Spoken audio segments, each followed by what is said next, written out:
With a lineup ranging from timeless genre staples like Halloween to modern classics that include Mandy and The Wailing, it's not exactly a challenge to find a winner among Shudder's unhinged offerings. The bigger problem is knowing where to start.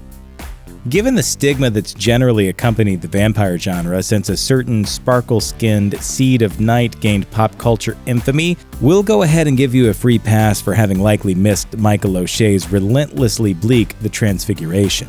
O'Shea's genre-redefining debut follows a desperately lonely young New Yorker with a seriously misguided affection for vampire fiction. Gritty, ponderous, and altogether mystifying, The Transfiguration is at once a daring, wildly insightful examination of inner-city alienation, a torturous exploration of post-traumatic stress, and an obsessive exploration of a fantasy life taken far past the edge of sanity. For the record, The Transfiguration is also a gruesome, bloody exploration of urban decay that's wholly unafraid to dwell in scorched shadows and filthy back alleys. Pitch-perfect performances from newcomer Eric Ruffin and up-and-comer Chloe Levine help ground this moody, profoundly unsettling tale in a heightened state of reality that often feels a little too real for comfort. There are horror movies that indulge in the fleeting pleasures of jump scares and bloodlust, and then there are movies that seek to expose you to things that will unnerve you in ways you didn't think possible. The sorts of things that stay burned into your brain for months and years after you've seen them. Hagazussa is 110% of the latter school. If you've yet to experience Lucas Feigelfeld's gothic folk nightmare about an isolated woman struggling to maintain her sanity and raise her infant daughter in the wilds of 15th century Europe, now's the time to dive in. Just know that the film isn't tailored to horror fans who get their kicks from cheap scares and buckets of fake blood. Truth be told, there's hardly an ounce of fake blood to be seen in Hagazussa's 102-minute runtime. But what it lacks in gore-fueled mayhem, it more than makes up for in ominous energy and gothic imagery. Feigelfeld uses a heavy dose of both to lure you into a trance-like state before bringing the hammer down with a shocking finale that's certain to turn the stomach of even the most hardcore horror fan. Consider yourself warned. Anna Biller's pseudo-horror spoof, The Love Witch, is the very definition of a breakthrough film, though it's admittedly not the sort of classic horror shtick some would expect in a genre breakout. Set in the modern day, The Love Witch tells the tale of a beautiful young witch named Elaine who's determined to use her spells, magic, and callous gender-centric fantasies to make a man fall in love with her. The problem is, her spells and magic work, and they tend to leave a love-addled dead man in their wake.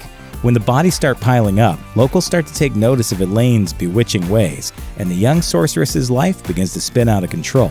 Biller takes a bracingly original approach to this deceptively simple witch's tale, pitting Elaine's 60s-esque style and persona starkly against the Love Witch's modern-day setting. The result is a dizzying, often hilarious, frequently unnerving film that finds Biller telling a bold little anti-horror tale with some refreshingly insightful views on gender roles. Holiday horror has been a tradition for years, with filmmakers, studios, and streaming services using the concept to rain bloody terror over every holiday from Thanksgiving to April Fool's Day. But back in 1974, a full 4 years before Halloween helped make holiday horror legit, that was not the case.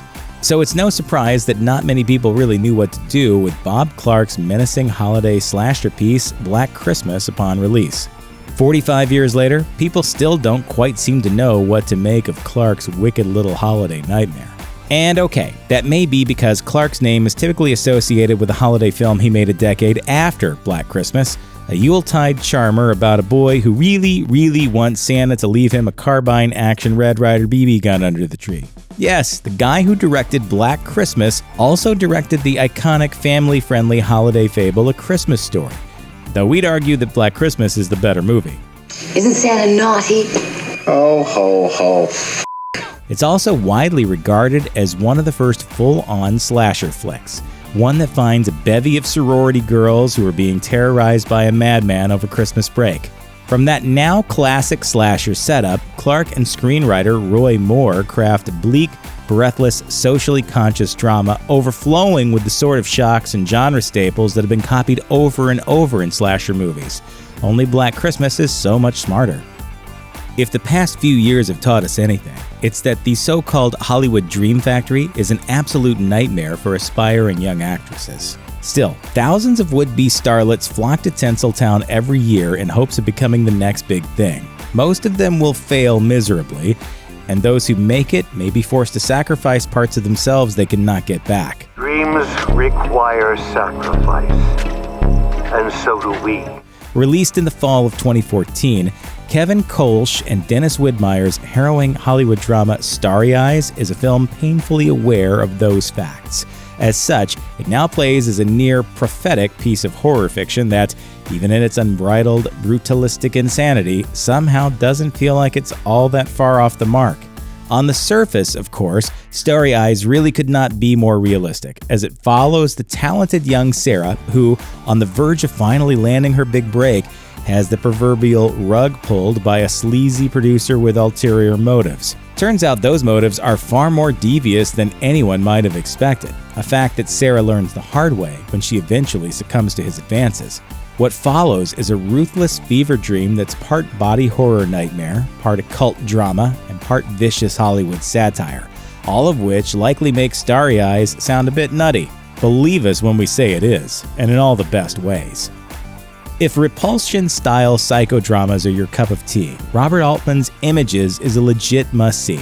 Released a little fanfare in 1972, Images was the middle film in Altman's unofficial Gothic trilogy, sandwiched between two deeply simpatico female-centric character studies, That Cold Day in the Park, and Altman's overlooked masterwork, Three Women. Like those films, Images puts a disturbed woman center stage and surrounds her with Altman's signature style. Unlike its sister films, Images uses style and setup to cast an unflinching sense of anxiety over the action, fleshing out the dark impulses awakening within a tragically fractured psyche. As for the story, we'll simply tell you that it plays out like a schizophrenic doppelganger nightmare, with the woman in question losing her grip on reality and finding men from her past and present blurring in and out of seemingly dual realities. If you're anything like us, your life was never quite the same after experiencing the visceral, relentlessly brutal freak show that is Hooper's The Texas Chainsaw Massacre. Shot with virtually no budget on gritty 16mm, featuring no-name actors, and possessed of a near suffocating sense of hyper-reality, Hooper somehow created a horror classic with his twisted tale of cannibalistic hillbillies out to snack on an unwitting group of youngsters. There are some things in this film you just can't unsee.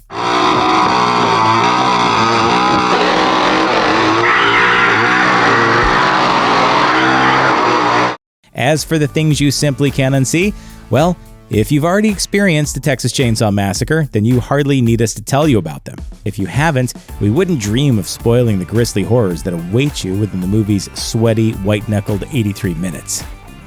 Over the years, there have been a handful of legendary actor and director pairings in the world of cinema. One of the more unsung pairings is that of Jeff Nichols and Michael Shannon. To date, Shannon has featured prominently in all 5 of Nichols' features, and if you want to see the duo at their absolute best, look no further than their chilling apocalyptic psychodrama Take Shelter.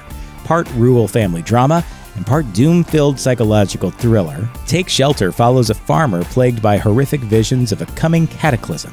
Fearful of what lies ahead, the man's hardwired paranoia leads him to build an elaborate shelter in his backyard, a course of action that threatens to tear his family apart before the end of days camp.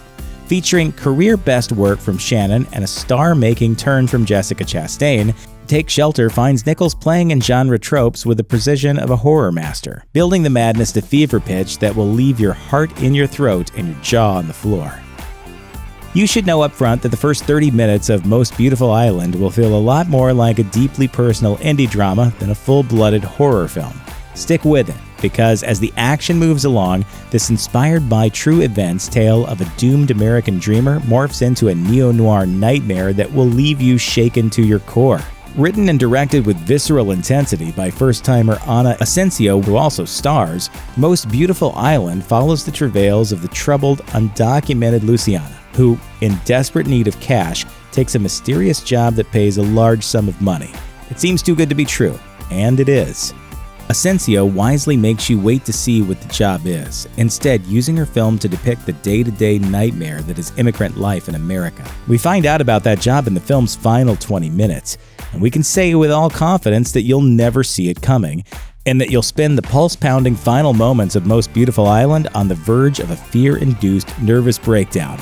Sounds like fun. Few horror subgenres have cast quite as long a shadow as that of giallo horror, a stylized, slasher-centric genre that's given us horror fare like Dario Argento's Suspiria and Sergio Martino's All the Colors of the Dark. While Shudder rightfully sports one of the more impressive slates of giallo flicks, we'd urge you to forego revisiting those until you've seen the giallo entry most commonly credited with birthing the genre. That flick is Mario Bava's stylish, visually arresting murder mystery, Blood and Black Lace. Set largely within the confines of a posh Italian fashion house, this crafty, blood-soaked thriller takes a relatively formulaic whodunit narrative about a killer offing models and spins it into a savage takedown of the world of high fashion. Along the way, Bava employs all the trappings we've come to regard as giallo staples: expressive photography, bold use of colors and lighting, and a masked psychotic killer with an affinity for leather gloves. It almost unwittingly transcribes the formula for giallo horror as we know it. In doing so, Bava also made a first-rate slasher flick that influenced every genre gem that came after. Over the last 8 years, writer-director Mickey Keating has quietly crafted one of the more intriguing genre resumes in the movie biz. 2015 alone saw Keating release 2 feature films. The first was a flawed but fascinating family drama sci-fi confection by the name of Pod. The second was a brooding black and white beauty about a young woman's spiraling descent into murderous madness. Simply titled Darling, that film is as close as Keating has come to a legit horror masterpiece in his still young career, and it features a positively electrifying performance from up-and-coming star Lauren Ashley Carter. As for the Darling's plot, it first presents itself as a simple haunted house chiller following Carter's Peggy as she signs up to play caretaker to a gothic-styled brownstone, which naturally supports all manner of creepy backstories about hauntings and occult activities. There's even a locked room that Peggy is forbidden from entering. From that admittedly cliched setup, Keating spins a sinister, surprisingly gory, and wonderfully complex psychological thriller in the vein of Repulsion and The Shining. While Darling doesn't quite reach the iconic level of those films, when a horror flick looks this good and is so lovingly assembled, it hardly needs to. Check out one of our newest videos right here. Plus, even more Looper videos about your favorite movies are coming soon. Subscribe to our YouTube channel and hit the bell so you don't miss a single one.